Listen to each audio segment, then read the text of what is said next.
mati konyol, mereka berdiri nonton dari jauh.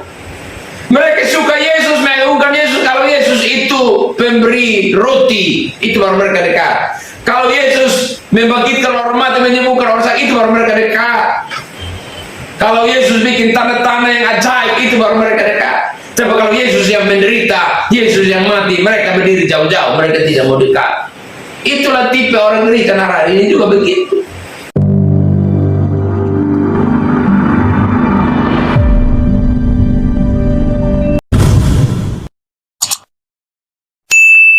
Lukas pasal 23 ayat 44 sampai 49. Lukas pasal 23 ayat 44 hingga ayat 49. Sudah dapat? Ya, saya baca perikopnya dan ayat-ayat firman itu kita baca secara bersama-sama. Yesus mati. Itu kita sama-sama. 1, 2, 3. Ketika itu hari sudah kira-kira jam 12. Lalu kegelapan daerah itu sampai ke jam 3. Sebab matahari tidak bersinar dan tabir bait suci terbelah dua. Lalu Yesus seru dengan suara nyaring, "Ya Bapa, ke dalam tanganmu kuserahkan nyawa." Dan sesudah berkata demikian, ia menyerahkan nyawa. Ketika kepala pasukan melihat apa yang terjadi, ia memuliakan Allah, katanya, "Sungguh ini adalah orang benar." Dan sesudah seluruh orang banyak yang datang berkumpul di situ untuk tempat itu, Melihat apa yang terjadi, pulanglah mereka sambil memukul-mukul. Semua orang yang mengenal Yesus dari dekat, termasuk perempuan-perempuan ikuti dia dari Galilea, dari jauh-jauh dan melihat semuanya. Demikian sabda Tuhan. Tuhan memberkati kita dengan firman-Nya. Sekali lagi shalom. Shalom. Firman Tuhan yang kita baca malam ini tidak jauh beda dengan momentum yang kita jalani hari-hari ini. Kemarin kita ada dalam suasana ibadah peringatan Jumat Agung kematian Kristus. Dan malam ini juga masih dalam suasana memperingati kematian Kristus. Nanti esok subuh baru kita memperingati kebangkitannya. Karena itu saya tidak khotbah dari bagian topik yang lain kecuali masih seputar kematian Kristus. Malam ini saya akan berkhotbah ya, bagaimana respon 3 kelompok manusia pada waktu Yesus mati. Ya, ada 3 kelompok orang yang meresponi kematian Kristus. Ya, ketika menjelang kematian Kristus, ketika Yesus hendak menyerahkan nyawanya, maka ada 3 kelompok orang yang menyatakan respon mereka kepada kematian Kristus itu sendiri. Dan saya yakin 3 kelompok orang ini mewakili kelompok manusia hari-hari ini juga, ya, dalam respon mereka bagi kematian Kristus. Saudara kasih dalam kasih Kristus, saya membawa kita untuk memperhatikan pembacaan kita hari ini. Ada 3 kelompok orang ini yang terungkap dalam pembacaan kita hari ini. Yang pertama, saudara, kita lihat pada ayat 47. Mari seorang membaca ulang bagi kita ayat 47. Ketika kepala pasukan melihat apa yang terjadi, ia memuliakan Allah, katanya, "Sungguh orang ini adalah orang benar."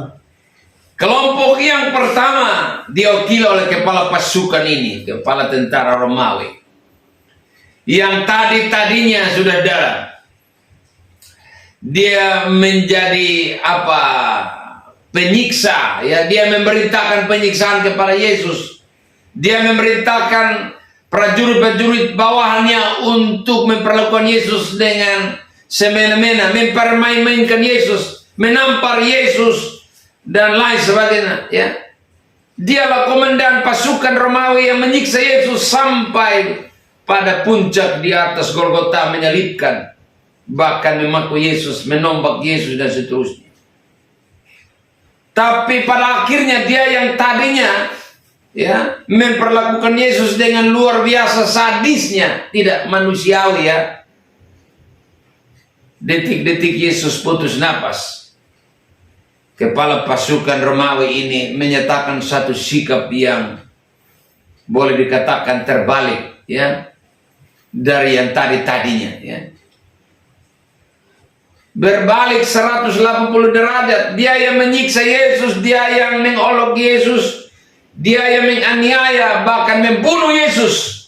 Pada akhirnya menyatakan satu pernyataan di ayat 47. Dia memberi pengakuan di situ bahwa sungguh dia ini apa? Oh, orang benar, orang baik, orang benar ini. Kenapa dia mengatakan pernyataannya demikian? Karena melihat tanda-tanda yang luar biasa.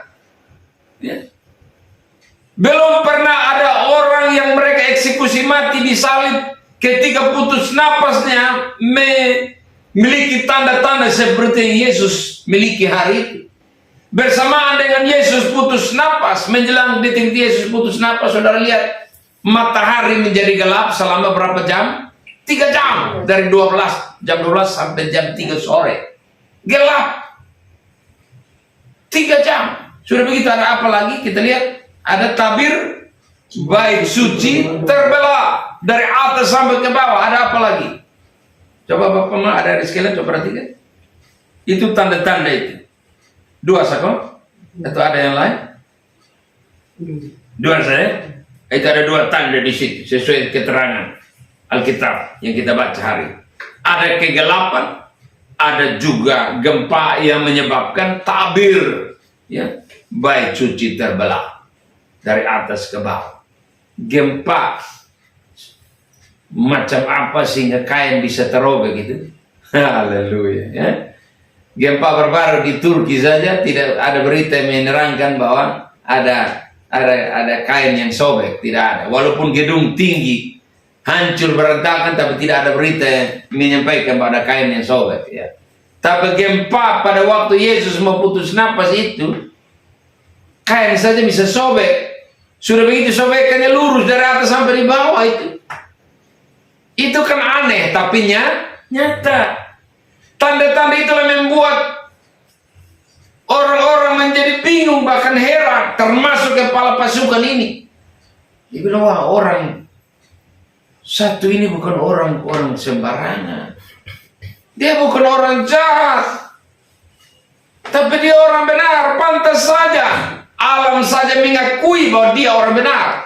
Alam memberi sebuah reaksi bahwa orang yang kamu bunuh, orang yang kamu salibkan, ini bukan orang sembarang orang. Dia bukan penjahat kelas kakap.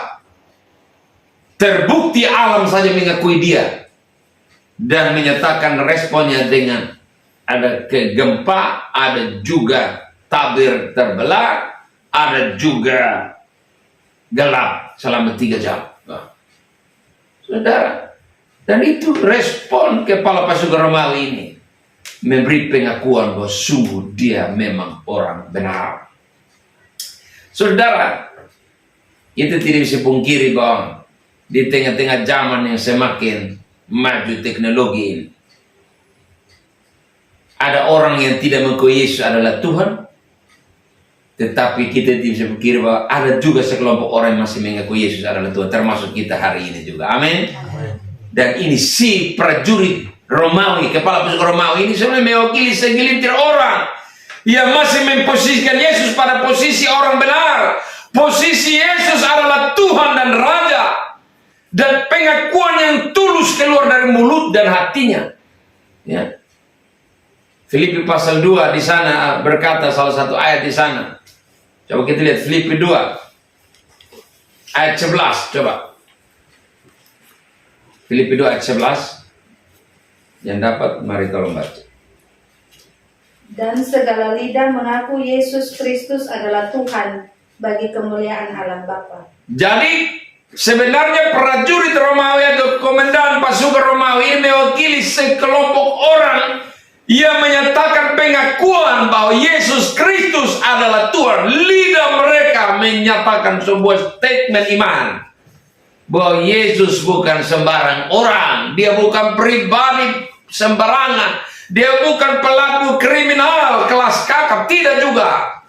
Tapi kematian Yesus membuktikan dia mati untuk sebuah kebenaran yang dipertahankan bagi dunia. Dalam sebuah harga penebusan bagi manusia. Dia orang benar, tapi diperlakukan seperti orang jahat. Adalah supaya saudara dan saya yang jahat akhirnya juga dibenarkan. Karena kebenaran dia membenarkan saudara dan saya. Amin. Beri kemuliaan tepuk tangan bagi Tuhan. Ini yang perlu kita banggakan hari ini, saudara. Kematian Yesus adalah kematian yang membawa pembenaran bagi saudara dan saya. Dia orang benar, tapi diperlakukan seperti orang jahat. Karena memang gara-gara manusia yang jahat dan dosa ini ditimpakan kepada dia yang benar, diperlakukan seperti orang jahat. Supaya kita yang jahat dan pendosa dibenarkan oleh pribadinya yang benar itu. Dan dia yang benar mengambil alih dosa dan ketidakbenaran kita. Dan itu yang diakui oleh sang kepala pasukan Romawi. Jadi itu respon yang pertama. Respon atas kematian Yesus. Ada pengakuan yang keluar dari mulut sang kepala pasukan Romawi bahwa dia sungguh orang benar. Dia sungguh orang benar. Ya. Dan mari pengakuan ini mesti menjadi bagian pengakuan kita juga. Sampai kapanpun, bahkan sampai hari hidup kita pun, tetap kita mengakui Yesus Kristus adalah pribadi yang benar, pribadi yang lurus, pribadi yang tidak bercacat celah. Tapi kalau sampai dia ada dalam dunia memikul cacat celah manusia, itulah sebuah komitmen penebusan yang Yesus harus kerjakan. Makanya di atas salib dia berkata, sudah genap. Kenapa genap? Ya semua karya-karyanya selama kurang lebih 3,5 tahun dalam pelayanan di muka bumi bersama para murid telah genap di atas salib. Dan karena itu saudara, pemberitaan firman Tuhan hari ini mengingatkan kita, sekaligus menegaskan bagi kita, pengakuan kita harus tetap dipertahankan bahwa posisi Yesus adalah pribadi yang benar. Yesus pribadi yang benar, ya. Sebagaimana diakui oleh sang kepala pasukan Romawi, ya. Itu kelompok yang pertama. Respon atas kematian Yesus adalah kematian atas dasar kebenaran, mempertahankan kebenaran untuk memulihkan manusia dari ketidakbenaran. Itu respon yang pertama, kelompok yang pertama. Kelompok yang kedua, kita maju sedikit pada ayat 48 dari pembacaan kita tadi, silakan. Dan sesudah seluruh orang banyak yang datang berkerumun di situ untuk tontonan itu, melihat apa yang terjadi itu, pulanglah mereka sambil memukul-mukul diri. Respon kelompok manusia yang kedua, ternyata mereka punya berbeda lagi. Ketika mereka melihat Yesus putus napas, pulanglah mereka dengan memukul-mukul diri. Reaksi mereka memukul-mukul diri itu adalah gambaran orang-orang yang menyesal. Menyesal terhabis-habis.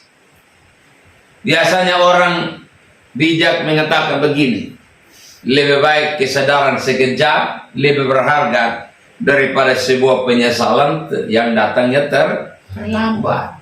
Penyesalan itu selalu datang pada waktu yang terlambat. Waktu mereka tahu Yesus itu orang benar, menyesal mereka. Tadi mereka yang menonton dan hura-hura mengolok-olok Yesus. Pulanglah mereka sambil mukul-mukul diri. Waktu mereka menyesal, waktu mereka mulai tahu, ternyata sudah terlambat. Mereka menyanyiakan waktu yang begitu banyak itu, mengisinya dengan hujatan, dengan makian, ya, dengan olokan dan hinaan kepada Yesus. Begitu.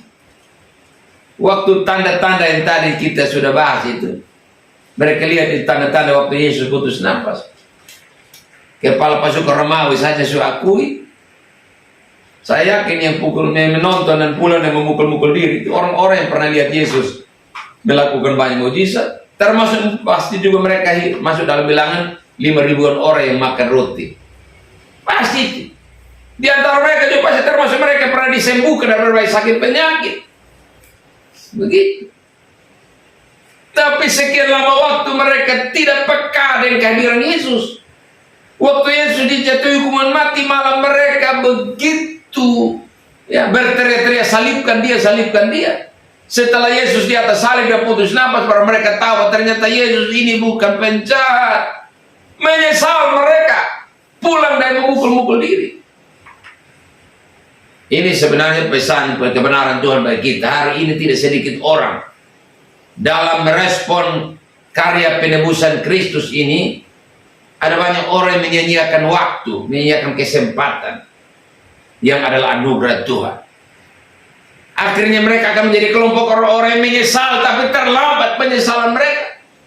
Efesus 5 ayat 16 dia bilang, pergunakanlah waktu yang ada, karena hari-hari ini adalah jahat. Banyak orang tidak menggunakan waktu hidup ini dengan baik. Ada satu waktu di mana kesempatan itu berakhir ketika mereka menyesal, tetapi waktu telah berlalu. Ya. Kelompok yang kedua adalah kelompok orang-orang yang terlambat, menyesal, tetapi waktunya sudah terlambat. Ya. Masih lebih baik orang yang satu yang tadi itu, kepala pasukan maut. Dia tidak menyanyiakan kesempatan itu. Dia langsung menyatakan pengakuan Yesus adalah orang benar, dibanding daripada mereka ini pulang dengan menyesal. Ya. Mereka sudah terlanjur membuang-buang waktu itu dengan percuma. Ya. Karena itu kelompok yang kedua adalah kelompok orang-orang yang santai-santai, tidak begitu respon terhadap penebusan yang Yesus kerjakan dengan taruhan nyawa. Ya. Banyak orang Kristen hari ini masa bodoh acuh dengan kekristenannya. Ya. Tapi jangan lupa satu waktu mereka menyesal. Tapi penyesalan itu datangnya terlambat. Mari Tuhan ingatkan kita hari ini. Sedetik pun dalam hidup ini jangan kita lewatkan dengan begitu saja. Si kepala pasukan Romawi tadi tidak melewatkan waktu itu dengan begitu saja. Dia langsung menyatakan statementnya, memberi pernyataan pengakuan yang hebat. Masih lebih baik sikapnya daripada kelompok orang-orang yang kedua ini, yang hanya sekedar nonton dan pulang menyesal, tapi telah berlalu waktu itu.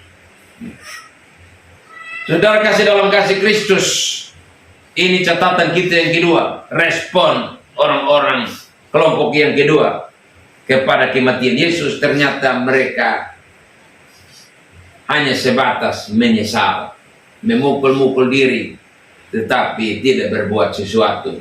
Sikap yang terpuji bagi Yesus. Yang ketiga yang terakhir kita perhatikan ayat terakhir, ayat 49. Kita lihat lagi silakan. Semua orang yang mengenal Yesus dari dekat, termasuk perempuan-perempuan yang mengikuti dia dari Galilea, berdiri jauh-jauh dan melihat semuanya itu. Perhatikan, ini beda lagi respon mereka. Orang-orang yang mengenal Yesus secara baik, secara dekat, akrab. Tapi waktu peristiwa kematiannya, justru mereka memilih berdiri jauh-jauh. Waktu Yesus beri makan 5.000 orang, mereka dekat-dekat. Waktu Yesus bikin mujizat, mereka dekat-dekat. Tapi waktu Yesus mengalami siksaan sampai pada penyaliban, yang mereka lakukan adalah berdiri jauh-jauh. Hanya cuma lihat dari jauh saja. Padahal kalau dibilang mereka orang-orang mengenal dengan dekat siapa Yesus itu. Saudara, ini gambaran. Banyak orang Kristen ini hanya mau dekat dengan Yesus itu saat-saat hidup lagi makmur, lagi enak, lagi sukses, berhasil, ya. Tapi ketika Saat-saat tertentu ada dalam kesukaran, kesulitan, ada dalam kekurangan, himpitan, orang mulai memilih jauh-jauh dari Yesus. Sama seperti kelompok yang ketiga ini. Waktu Yesus kasih makan mereka, sembuhkan mereka, bikin mujizat ini itu mereka dekat itu. Waktu Yesus ada dalam siksaan berat sampai penyaliban, mereka jauh. Artinya saya bisa simpulkan, kelompok yang ketiga adalah kelompok orang-orang yang mau dekati Yesus itu musim tertentu saja. Musim enak-enak baru mereka dekat, musim yang tidak enak mereka jauh-jauh, gitu. Mari, kelompok yang ketiga ini mari kita juga refleksi hidup kita. Manusia ini kadang terbalik-terbalik juga. Ada orang yang waktu enak dekat dengan Tuhan, waktu tidak enak jauh. Tapi ada orang juga waktu enak, hidup enak jauh dari Tuhan, nanti hidup susah, melarat, sengsara, menderita, itu baru mulai dekat-dekat dengan Tuhan. Jadi manusia ini juga bervariasi, ya, sikap mereka terhadap Tuhan. Kalau yang kita baca ini, mereka berdiri jauh-jauh karena ya Yesus menderita, Yesus yang mereka kenal, Yesus yang mereka tahu adalah Yesus yang mestinya jadi raja, bukan Yesus yang mati konyol berita. Akhirnya mereka berdiri nonton dari jauh. Mereka suka Yesus, mengagungkan Yesus. Kalau Yesus itu pemberi roti, itu baru mereka dekat. Kalau Yesus membangkitkan orang mati, menyembuhkan orang sakit, itu baru mereka dekat. Kalau Yesus bikin tanda-tanda yang ajaib, itu baru mereka dekat.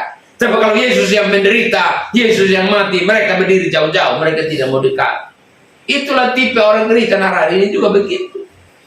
Sebenarnya yang paling betul ialah kesetiaan dan kedekatan kita dengan Tuhan tidak boleh pakai musim tertentu. Amin, gong. Amin. Jangan pakai musim tertentu, harus segala musim, segala waktu. Kesetiaan dan kedekatan dengan Tuhan itu harus segala waktu.